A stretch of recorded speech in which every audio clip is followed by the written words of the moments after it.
Hello people, so I'm starting this journey with my first video series on respiratory tract infections, and to begin with, let's have some insight on the most common disease we have, that is common cold.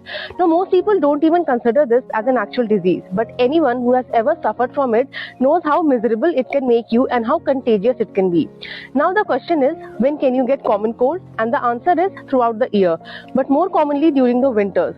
Now the cold which we catch in winters are usually triggered by a virus called rhinovirus, because rhinovirus and few other cold-causing viruses seem to survive best in a cooler weather.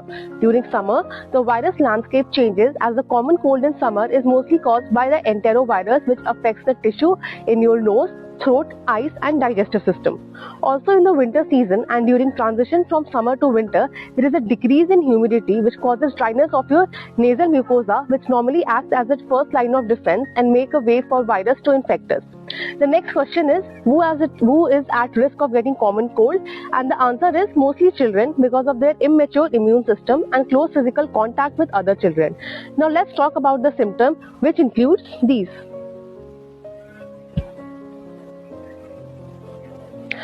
Now, what's the treatment of common cold? But before I tell you what to do, let's talk about what not to do, which is you should never take antibiotic for common cold, as it is caused by a virus and antibiotic works on bacteria.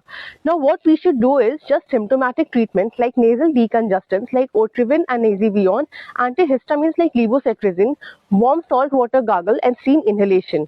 But if the symptoms doesn't improve in a day or two, then consult a doctor. Now how to prevent it?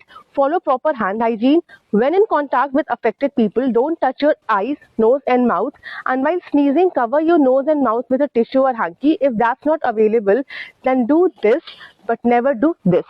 Thank you and have a healthy day.